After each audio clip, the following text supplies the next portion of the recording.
Hello and good afternoon, everyone. It's so nice to see so many lovely smiling faces here.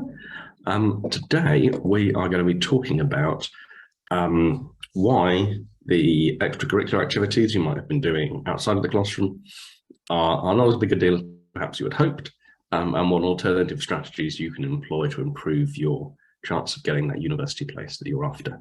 My name is Matt. I look after our research here at UniAdmissions, and I'm joined today by my colleague Ed. Say hello, Ed. Hi everyone, my name's Ed, Edward, whichever one you prefer, and I am one of the admission consultants here at UniAdmissions. Looking forward to eventually getting the chance to speak to you all individually, so feel free to drop us a call if you're interested in joining one of our programs. Thank you very much. Cool. All right then. So let's crack on then. So the first thing to say is that the role that extracurricular activities play in your university application is pretty small. And the way I like to kind of work people through this is to think about the process kind of backwards. So instead of thinking of yourself as the student, which obviously you are, think of yourself as the person who's making the admissions decision.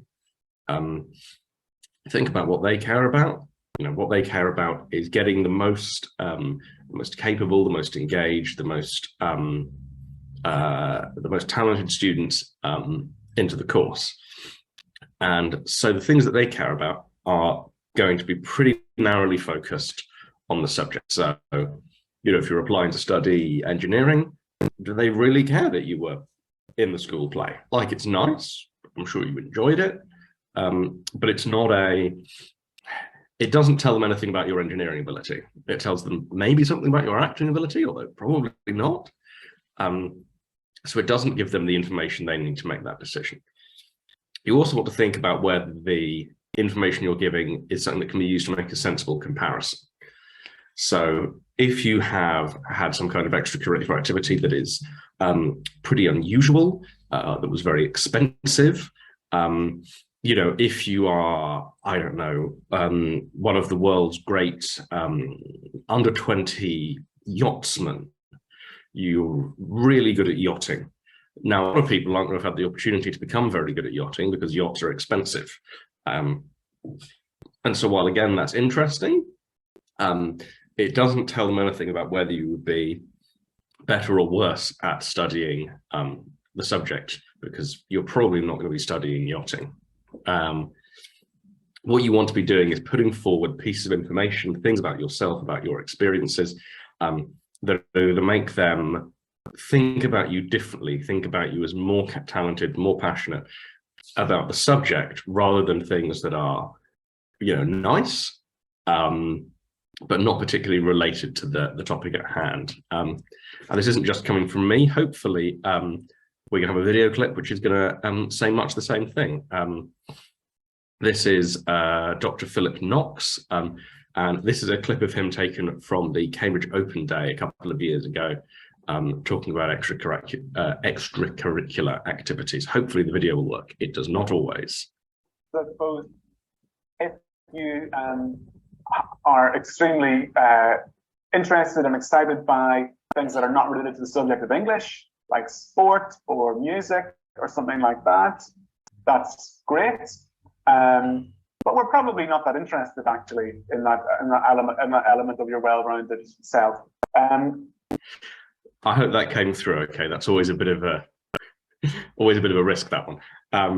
But as he says, it's great if you're wonderful at sport, wonderful at music, wonderful at acting.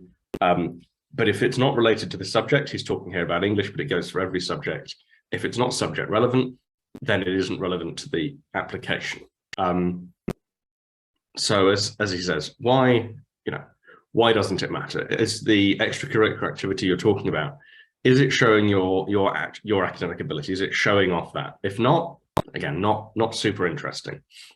It might be showing that you're passionate, that you're determined, that you're focused, but those things need to be about the subject you're applying for. A classic one that I will see is students will tell me that they like to do long distance running or triathlon or something, and they'll say, and this has helped me, build up determination. I think, well, that's great, but that isn't relevant. And the attempt you've made to make it relevant shows it doesn't show the right kind of critical thinking, the right kind of intellectual engagement, because the idea that you can just transfer your focus and determination from cycling to maths, maybe, but it's not the world's most rigorous logical claim, is it? If it were, then what you would see would be that Olympians were, absolutely dominating every aspect of human life. Every time there was an election, it would just be a case of who was the best at the decathlon, and we would pick people for leadership roles based purely on that if it transferred across perfectly. But that doesn't happen at all. There are very few athletes who go into public life in that way, and that's because their passion, their focus is on the sport, on the subject, and that passion, that focus doesn't always transfer especially well.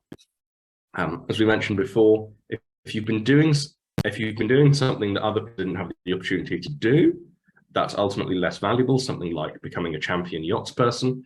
But if you're doing something that other people could have done but chose not to, then that is good. That is you showing that extra commitment, that extra passion.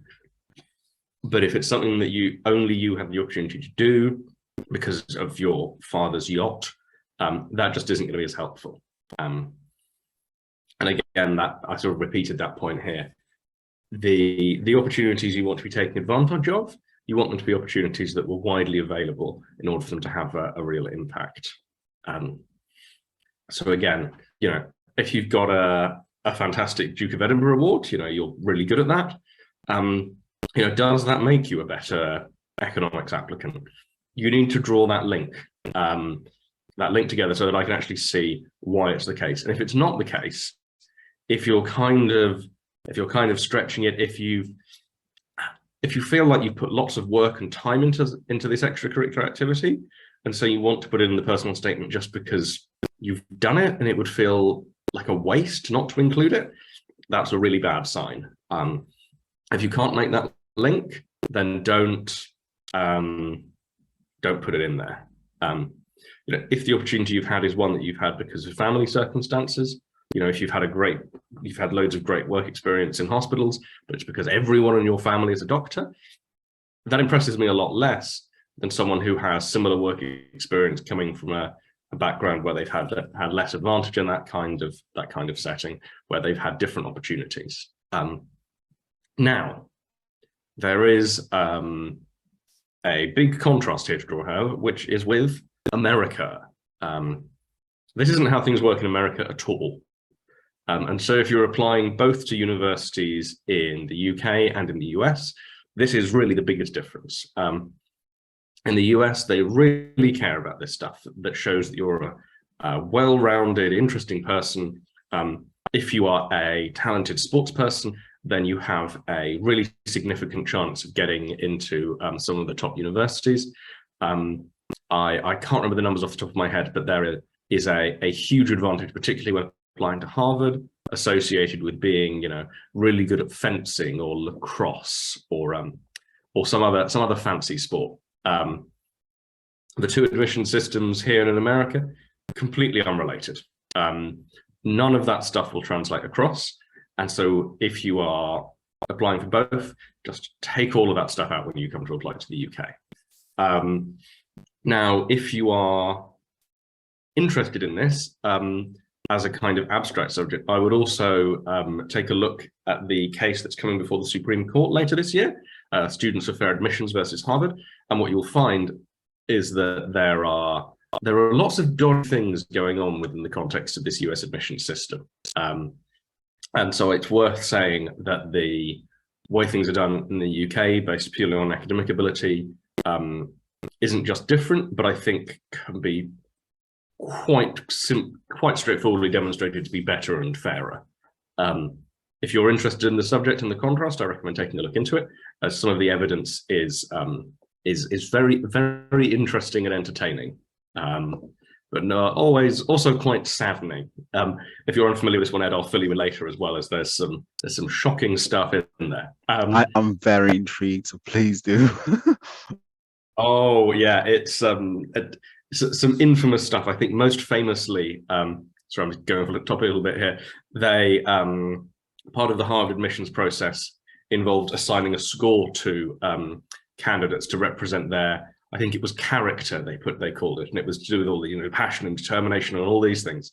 And it came out in the evidence that they systematically gave less personality to Asian applicants than white applicants. I did come across that. Yes, I did come across that in the news. It was quite a big thing, wasn't it? I think 1 or 2 years ago. So yeah. And one thing I would like to know as it relates to that, what you find when you're applying to the UK relative to the States is that you'll be applying to a subject in specific. Whereas in the States, you're more likely to be applying to the university itself as opposed to one specific subject. So that's one thing to keep in mind. There's a big, big difference. Absolutely. It's so much more about the subject than about the person. Which brings us on to, having sort of taken all of this into account, the pie chart. Ed, tell us about the pie chart. Yes, of course. So essentially, this is what we like to call the pie chart, and essentially it represents how Oxbridge in particular, but universities around the country like to split up the weighting of how they score their applicants. Now, as you can see here, 40% of the weighting will be placed on your interview. Then a further 40% will be on your admission test score.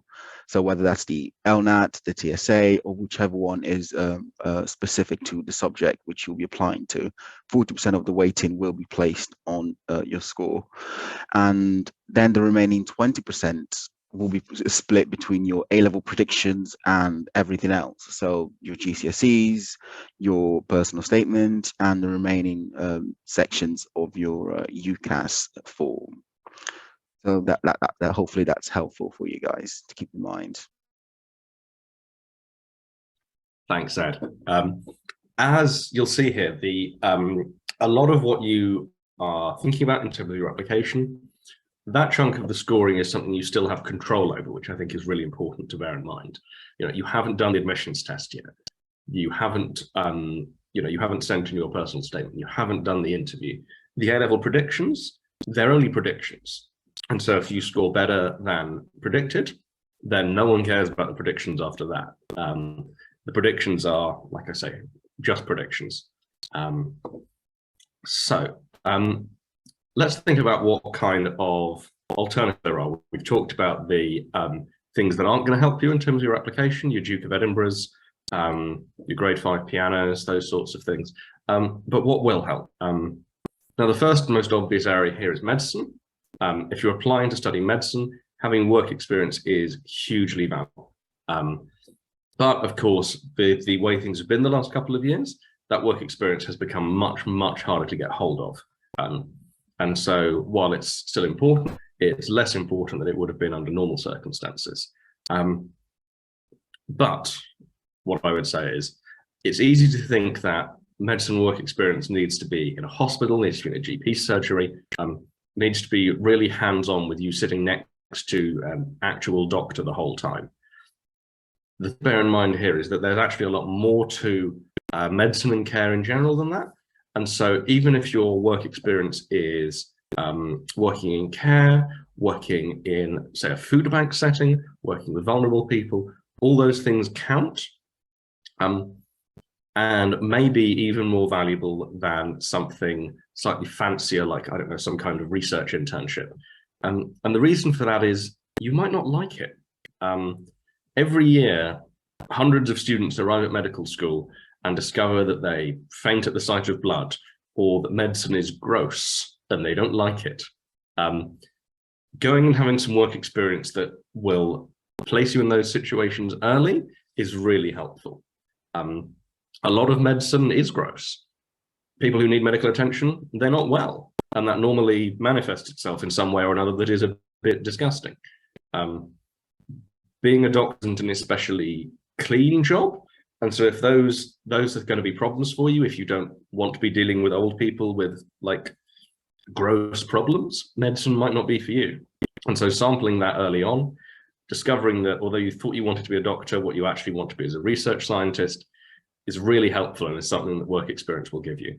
And if it turns out that you really do want to do it, when you come to write that personal statement, incorporating your experience, how it has increased your motivation, has taught you something valuable about medicine, about care, that's going to really help your personal statement stand out in a way that perhaps just having done a lot of extra maths isn't going to, because there's maths in medicine, but mostly it's gross stuff. The other sort of big area to remember here is law.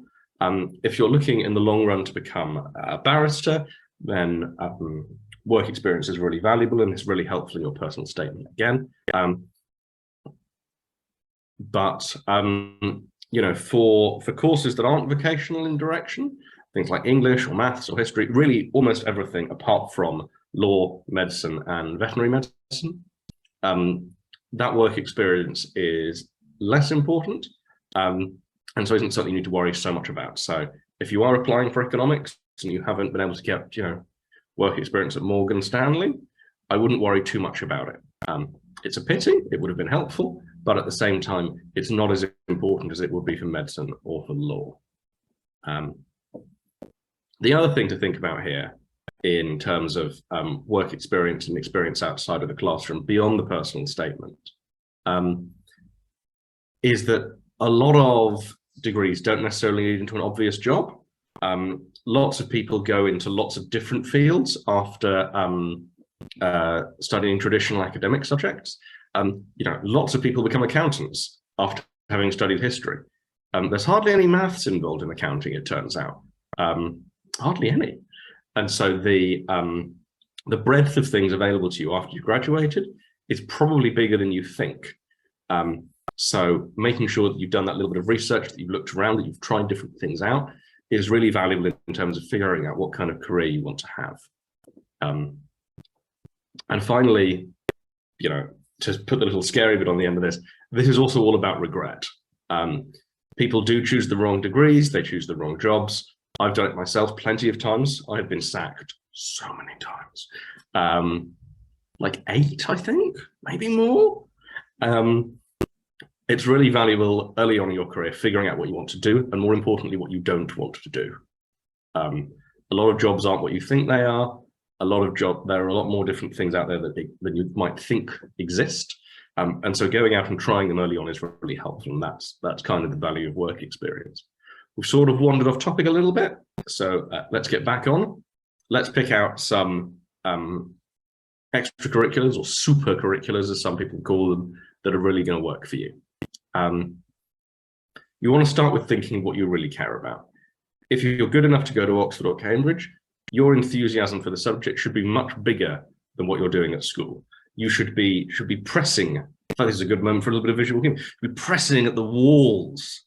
Ooh. You should be pressing at the walls of the curriculum. You should feel constrained by it. You should want to do more.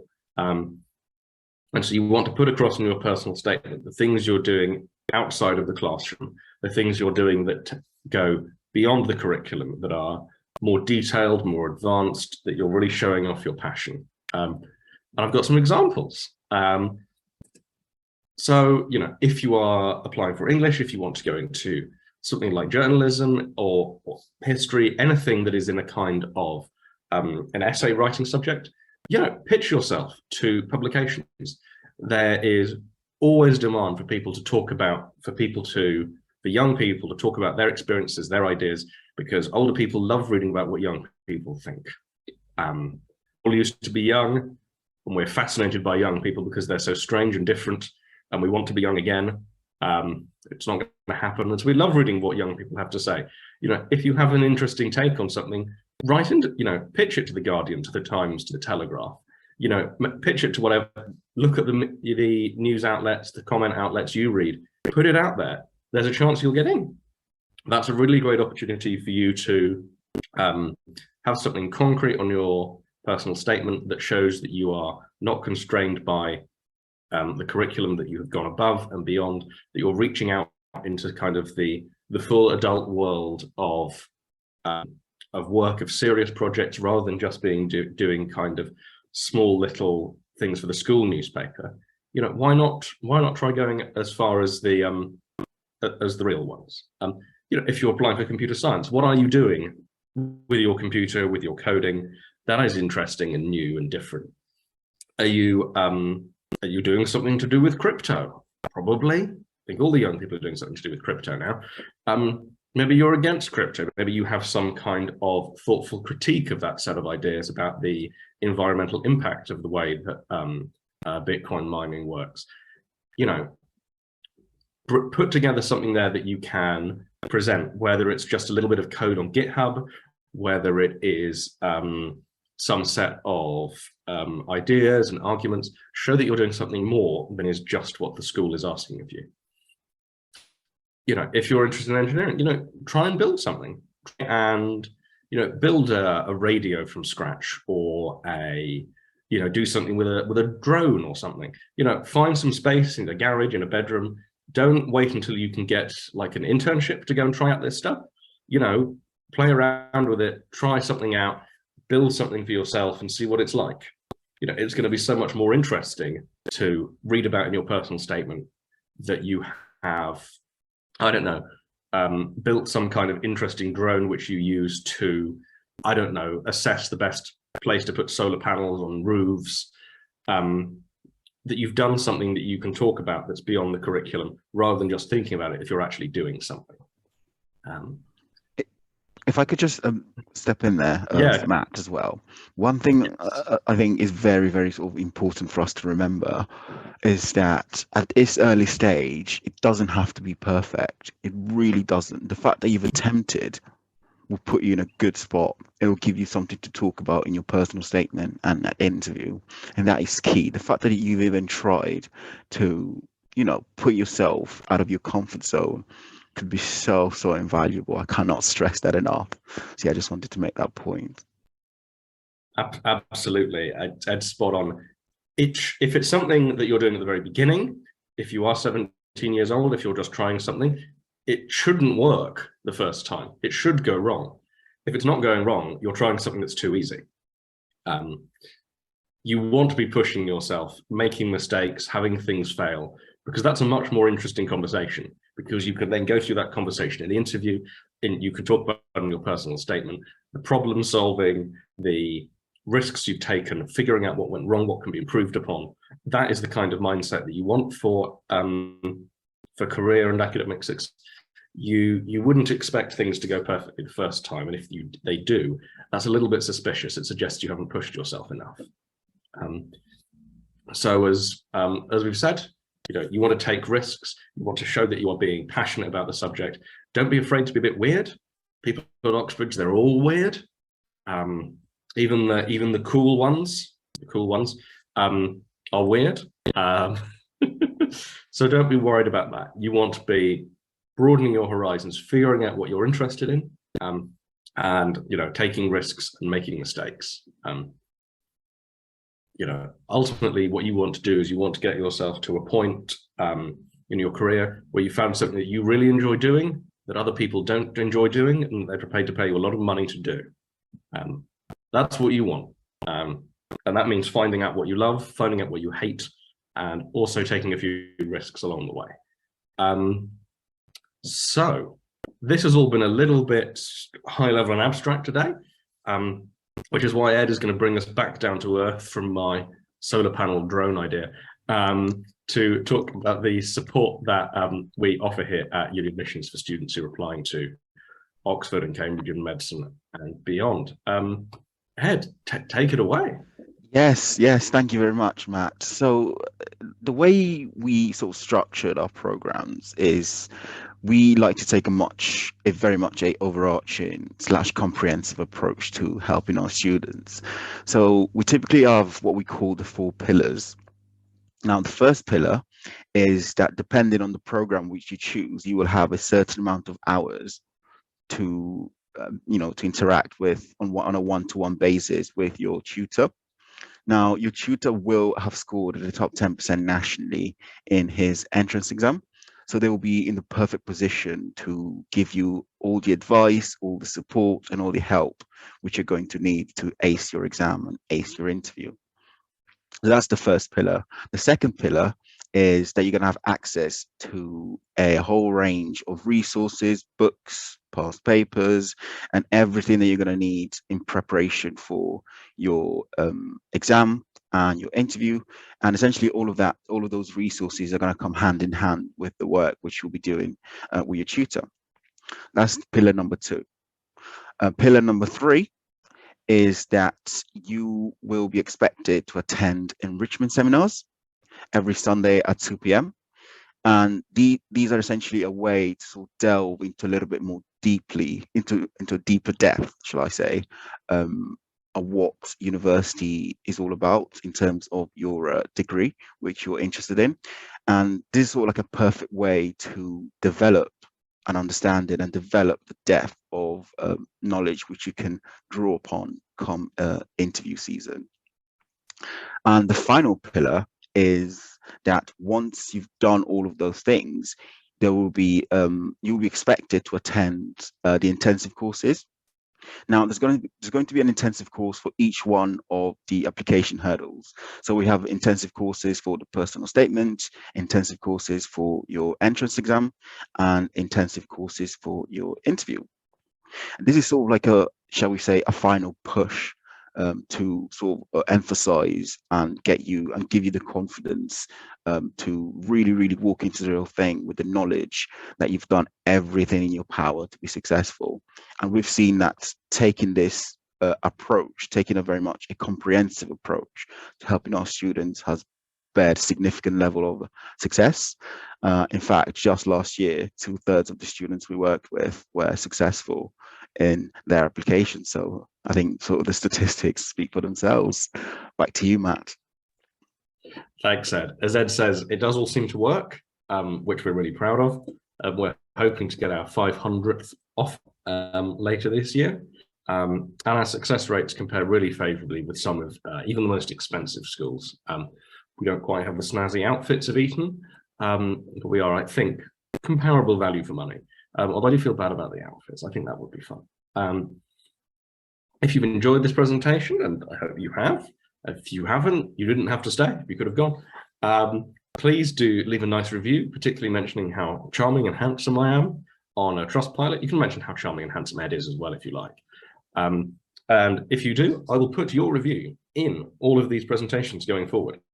What an incentive to come back and see your name every week.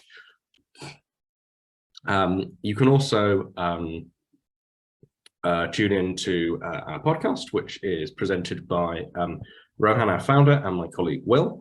That's also quite good, although not as good as these webinars. And if you would like to get in touch with us directly, which I really recommend, then you can book a consultation in with us, and I'll give you the chance to speak to Ed, to one of his team, and that allows us to figure out what kind of program of support might be suitable for you, get to know you better, and figure out how we can really help. We much prefer to start the process with the conversation like this, as it makes it so much easier to figure out what you need, rather than rushing into things. And what we'll do is we'll take a little bit of, we'll take a few questions, I think. Ooh, we've already got some. Olusei asks about he's late. That's fine. All of these webinars are recorded, and you can get access to them through our website. They normally come out on a Wednesday, I think, but you can watch it back in the recorded version and find out whatever it is I had to say earlier on. Hopefully your answers will be in there. There is an archive of hundreds of them, maybe not 100, a lot. So if you really enjoy these, you can listen back to hour after hour of my lovely voice. I do not recommend it, but the option is there. Jason asks about work experience in the context of engineering.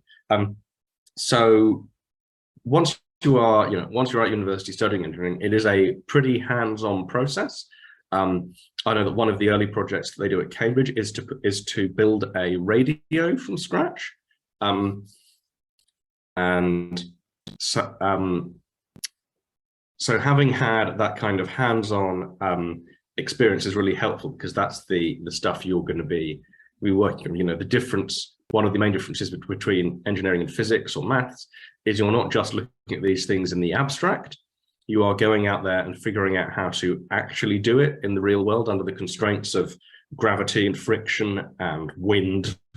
And so having had some work experience doing that kind of hands-on work is really helpful in terms of informing your abilities. And as we talked about in terms of experimentation, it really helps demonstrate your passion and your enthusiasm if you have been trying it yourself.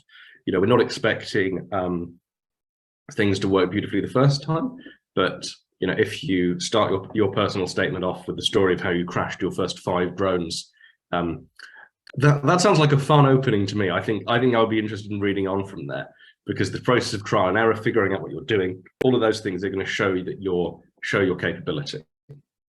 We have a similar question about economics and management. Again, this is an area where it's helpful to have work experience, particularly if you can get work experience with, you know, the kind of company, the kind of organization that you're thinking of moving into working for. But again, it's those areas where you can sort of invent your own work experience. You know, come up with some kind of project you're interested in, dive deep into a particular area of economics. There are really great free resources for economics available online. I particularly recommend Marginal Revolution University. That has loads of interesting resources that you can use to study there. You know, you can bring that to bear in your personal statement. Just because it's not something that's formal and organized doesn't mean it's not valuable. If anything, that shows your initiative in a way that's much more interesting than someone who's done something that has been, you know, put together for them. We have a question about fees. I do not know the situation with fees and pre-settled status. That will be one to reach out to the universities for. It will be the same across universities, I would think, but I do not know the exact rules about that. So I would recommend having a look. The Oxford website is normally pretty good for this sort of thing. So I'd have a look on there and see if there's a good answer there. Or maybe, Ed, do you know the answer? I think in order to qualify for home fees, you will need to have lived in the UK for at the very least 7 years by the time you'll come to apply to university. And I don't think there's much flexibility to that rule. So hopefully that's helpful. But yeah, 7 years is the sort of cutoff point. See, someone knows the answer. Thanks, Ed.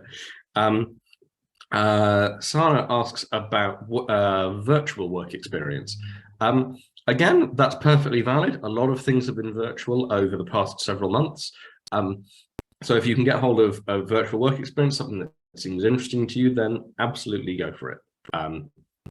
And they also mention, you know, that the deadline's coming on. You know, anything you can do between now and sending your application in is going to be helpful in improving your application. But you know, this is the kind of thing that we normally worry more about with students who are applying,